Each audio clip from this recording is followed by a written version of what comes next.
درنو لیدونکو دا چې رښتیا هم په ملکي مرګ ژوبلې باندې وقتا فوقتا دواړو خواو باندې غږ شوی چې مخنیوی یې وشي او نیوکې پر همدې مسلې شوي چې د جګړې ډیری قربانیان ملکي وګړي دي او جګړه ییز قوانین په پام کې نه نیولی کیږي، خو حکومت وایي چې افغان ځواکونه په بېلابېلو ډګرونو کې د جګړې قوانین مراعاتوي او د دوی عملیات چې هم په ځینو سیمو کې په ټکني حالت مخ ته ځي، نو یوازینی لامل هم همدا دی چې ملکي خلکو ته مرګ ژوبله وانه وړي. خو رښتیا اوس مهال کې رښتیا د جګړې قوانین کوم لوري تر ډیره پورې مراعات کړي دي او رښتیا دغه جګړه که چیرته په مخه هم ځي نو د ملکیانو د مرګ ژوبلې مخنیوي لپاره څه شوي دي؟ غواړم په دې اړوندو مسایلو له ښاغلي معین څمکني د حق او عدالت ګوند له رئیس سره خپل بحث ته دوام ورکړم چې همدا شیبه په ژوندۍ بڼه له موږ سره وصل دی. څمکنی صاحب سلام او وخت مو په خیر، ستړي مه شئ. وعلیکم سلام، مننه، خدای مو عزت. مننه، کور مودان چې زموږ بلنه مو منله. ښاغلی څمکنی، غواړم چې د تاوتریخوالي د زیاتوالي او همداراز د ملکي تلفاتو په اړوند یو ځل بیا له تاسو څخه وپوښتم، د تاوتریخوالي دوام او زیاتوالی اوس مهال یوازینی لامل ستاسې په اند څه بلل کیدلی شي؟ مننه. بسم الله الرحمن الرحیم. تاسو ته او د اریانا نیوز ټولو لیدونکو او اوریدونکو ته د زړه له کومې نیکې هیلې او پیرزوینې وړاندې کوم. اول به راشو په دې باندې چې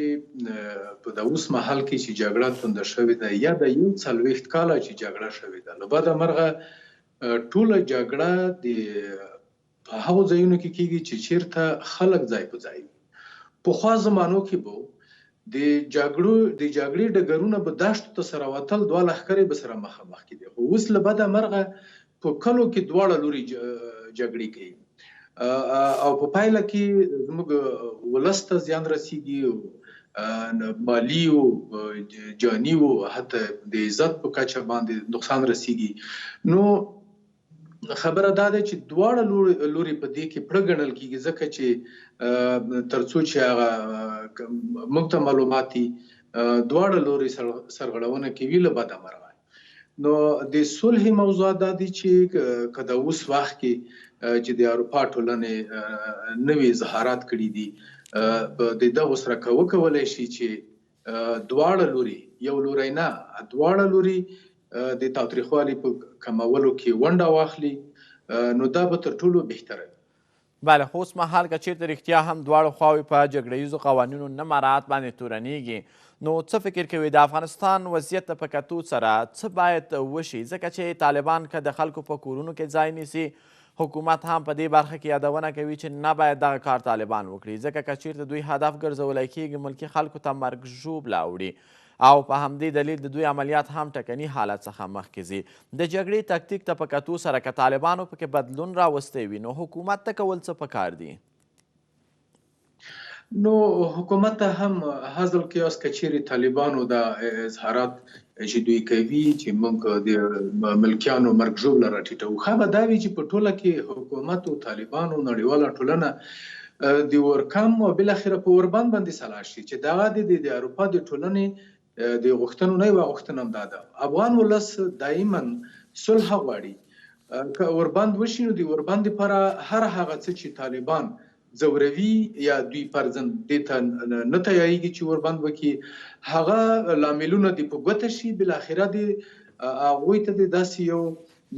باور ورکړلی شي چې د دوی که اوربند وکړي نو د دوی سره به دا سیاسي لیدنې کتنې او مذاکرات به نه ټکني کېږي، په خپل تقسیم اوقات به مخې ته ځي.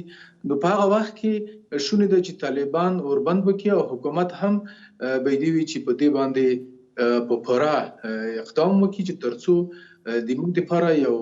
د انسانانو د وژلو د تلف کېدو مخه ونیولی شي. بله، خو وقتا فوقتا دغه نیوکې په دواړو خواو باندې شوي چې باید جګړې ته د پای ټکی کیږدي، په لومړي سر کې اوربند وشي، خو دغه چارې ته لبیک نه ویلی کیږي. همداراز که چیرته امریکا هم په دې کې موږ او تاسې یادونه وکړو، دوی هم بار بار که له یوې خوا څخه د افغان ځواکونو ملاتړ کړی دی، له بلې خوا یې د جګړې د شدت د کموالي یادونه کړې ده. اما په اصل کې که چیرته غاړه ورته نه ایښودلی کیږي، آیا موږ او تاسې طالبان هم مجبوره بللی شو ځکه چې خپلواک نه دي، یا دا چې نه د دوی پالیسي او ستراتیژي هم دا ده چې باید جګړې ته دوام ورکړي او که امتیازات هم ترلاسه کوي نو د جګړې له لارې به وي؟ نو طالبان چې څومره موږ ته رامعلومیږي، هغوی تل په دې باندې ټینګار کړی دی. هغوی وایي چې هغه اساسي نکات د هیواد چې دي هغه زموږ په لاس کې نه دي، هغه د حکومت په لاس کې دي. نو د دوی دپاره یوه مجبوري احساسېږي چې د دوی له نقطې نظره چې هغوی جنګ جګړو ته زور ورکړي چې تر څو په نظامي او په سیاسي ډګر کې لاسته راوړنې راوړي. نو د موږ دپاره اوس خو د طالبانو سره چې امریکې متحده ایالاتو سند لاسلیک کړی دی، نو دوی هم اوس سیاسي غورځنګ دی هم نظامي. نو په کار دوی ته هم دا د طالبانو ته چې یو داسې یو میکانیزم باندې د افغانستان حکومت سره نړیوالو سره بحث وکړي چې هغه درې اړخیز یو کمیسیون وټاکي چې تر څو دغسې پیښې چې په پایله کې انسانان تلف کېږي د هغو مخنیوی به هم وکړي او په ضمن کې به سیاسي پرمختګونه هم وکړي. نو د طالبان چې اوس زما په نظر چې غواړي هغوی هغه پاتې بندیان چې د افغانستان د حکومت په بندخونو کې دي هغه آزادول هم غواړي او په ضمن کې کیدای شي چې دوی د نړیوالې ټولنې نه یو کره پر صلاحیت یو ضمانت واخلي چې د صلح خبرو ته به نقصان نه رسیږي. خو اوس خبره دا ده چې د امریکې متحده ایالات چې دلته خپل نظامي ټولګي لري، نو د امریکې متحده ایالات چې په نړۍ کې تر اوسه پورې یو زبرځواک دی په هر عرصه کې، نو د دوی د ټاکنو اثرات هم د افغانستان په جنگ په سیاست باندې هممهاله تاثیر کوي. نو تر څو پورې چې د امریکې د ستونزه حل شوي نه وي ممکن د حالت په همدا ډول مخې ته لاړ شي. خو هیله کېږي چې اوس په راتلونکي کې همداسې یو لکه چې اروپا ټولنې غږ راپورته کړی دی ورباندې پر دغه داسې یو غږ نه دی، په دې کې یو خیر و فلا دی. خو د هر لوري ته باید قناعت ورکړلی شي چې تر څو دوی قانع شي چې تر څو په یوه وربند باندې موافقه وکړي. بله، خو ښاغلی څمکنی، آیا موږ او تاسو د افغانستان جګړه لا هم امریکا لپاره یو لومړیتوب بللی شو چې پر دې د تمرکز وکړي، یا دا چې نه په امریکا کې هم ګڼې ستونزې ممکن وي یا هم هلته د نظام جوړونې په برخه کې یو لړ ننګونې موجودې وي چې د افغانستان مسله هم په دې کې ښکیل ده؟ په تېرو ټاکنو کې بار بار د افغانستان د جګړې یادونه شوې ده په کمپاینیزو غونډو کې چې سرتیري به له افغانستان څخه وباسي په یو ډول په بل ډول، اما لا هم وضعیت که چیرته همدې حالت کې پاتې کیږي او له طالبانو سره شوي تړون ته هم ژمنتیا ماتیږي، نو بیا د افغانستان راتلونکی څنګه ارزیابي کولی شو؟ ګورئ، د امریکې متحده ایالات یا بل هر هیواد چې په هغه کې ټاکنیز کمپاینونه کیږي، نو په ورلمخه د دوی هغه سبجیکټ یا مضمون چې هغه د خلکو رای لاسته راوړي، نو اوس افغانستان د امریکې په سیاست کې افغانستان ګرځېدلی دی. نو اوس خو د دوی ټاکنې تېرې شوې، دا چې جو بایډن د الکترال کالج رای کافي وړي دي د ټرمپ لخوا ادعا شوې ده هایکورټ ته، نو دغه ممکن وخت ونیسي. نو بیا که چیرې جو بایډن په دې باندې توانیږي چې د امریکې ولسمشر وټاکلی شي، نو هغه ته هم بیا په کار ده او دایم د حکومت به ټاکي، بالاخره د هغې نه وروسته به بیا یوه ستراتیژي جوړوي، ځکه د ټرمپ ستراتیژي چې وه هغه ډېره په ځنډ رامنځته شوه. نو که چیرې جو بایډن هم داسې ځنډ وکړي، نو له بده مرغه چې د افغانستان په جنګ جګړو باندې به ډېر ناوړه اغېزه وکړي او امریکې متحده ایالاتو د اوس کې چې اسپر د دوی د دفاع وزیر بدل کړو، د هغه په بیړني ډول د قواو وتل د افغانستان هغه نه غوښتل. نو دې ته په کتو سره چې کوم کسان ټرمپ راولي، نو هغه به هغسې کسان وي چې د افغانستان نه د قواو د وتلو بیړنی حالت غواړي. نو په دې سره هم کیدای شي چې د نوره جنګ جګړو ته هم زور ورکړلی شي، ځکه چې طالبانو لوری بیا لکه په تیر کې یا په اوس کې هغوی چې کله دا خبره واورېده چې ټرمپ د کرسمس یا د عیسویانو د جشن نه مخکې خپل قطعات وباسي، نو دا د طالبانو هغه نظامي روحیه نور هم قوي کړه او تمه یې ورته پیدا کړه چې موږ کیدای شو چې د جنګ جګړو د لارې یو زیاته اراضي ونیسو، یو ستراتیژیک ځایونه ونیسو چې په راتلونکي سیاسي انډول کې ځانونه برلاسي وګڼي. نو له بعده مرغه موږ د همداسې حالاتو سره مخامخ. بله، خو اوس مهال که چیرته د وضعیت څخه د وتو هلې ځلې ترسره کیږي، د چا ګامونه په تردید هم موږ تاسې رغنده بللی شو، ځکه چې پاکستان له یوې خوا څخه وایي چې دغه زمینه سازي ما وکړله، امریکا له بلې خوا څخه ښکیله د افغان حکومت خو طبعا د جګړې قرباني دی له ولس سره، که چیرته پر دې مسایلو باندې بحث او خبرې کیږي چې جګړه دې راکم کړی شي هم په حکومت باندې هم پر طالبانو باندې غږ ترسره کیږي نو یو هم ورته که پام نه کوي نو طبعا ملکي خلک هدف ګرځولی کیږي دغه مرګ ژوبله اوړي یعنې یوازینی ادرس څه کیدلی شي ستاسې په اند چې که لومړي سر کې جګړه راکمیږي نو د مذاکرې میز تر شا د هم بحث او خبرې اترو ته دوی لیوالتیا پیدا کړي او نو په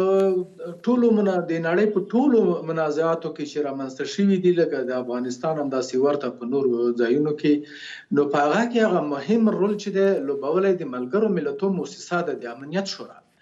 نو دا د ټولې نړۍ مهم رول لوبونکی یو ارګان دی په ضمن کې د افغانستان چون یو مسلمان هیواد دی د OIC غړی دی د هغه نه هم کولی شي چې فشار وارد شي د اروپا د ټولنې نه همداسې د سارک ټولنې نه کولی شي چې غږونه راپورته شي او د افغانستان هغه ولس چې هغوی د چا لوري ته ډېر منسوب نه دي هغوی کولی شي چې په یوه درېیمګړي جوړښت باندې بحث پیل کړي چې بالاخره د دواړو لورو سره مذاکرات پیل کړي چې ترڅو په پایله کې قناعت ورکړلی شي ځکه اوس خو د موضوع امریکایان چې وځي یا د جنګ د محاربې د ساحې نه وتلي دي نو یوازې جګړه د افغانانو ترمنځ روانه ده متاسفانه نو کولی شي چې په دا کې د ګاونډیو هیوادونو سره اړیکې پراخې کړي هغوی نه هم د افغانستان د صلح په مورد یعنې یو کومک وغواړي لکه اوس چې د ایران د بندنیو چارو وزیر د پاکستاني مقاماتو سره خبرې اترې کړي دي نو دا په خپله که چیرې په دوی په متن کې هم دا خبره د افغانستان د صلح موضوع نو که همداسې لیدنې کتنې د افغانستان حکومت پیل کړي طالبان پیل کړي درېیمګړی قوت پیل کړي زه فکر کوم چې په نتیجه کې به موږ تاسې یو د حل لارې ته نسبي ورسیږو یعنې اوس مهال موږ تاسې دغه مسیر ته رښتیا هم وردننه شوي یو چې که چیرته اوربند نه کیږي یا هم مذاکرات په اساسي شکل مخته نه ځي نو د جګړې د شدت یو څه ناڅه د کموالي شاهد به یو نو اوس ګورئ د افغانستان حکومت له لوري چې مرکچي پلاوی دی هغوی هم بعضې وړاندیزونه لرلي دي مقابل لوري ته نو دا چې طالبان به څومره عکس العمل په هغه باندې وښیي مثبت به وښیي منفي به وښیي دا به د طالبانو په دریځ پورې اړه لري خو خبره دا ده چې زه په ټولو خواونې غږ کوم چې افغانستان اوس ډېر اساس مرحلې ته رسېدلی چې خدای دې نه کړي چې بیا د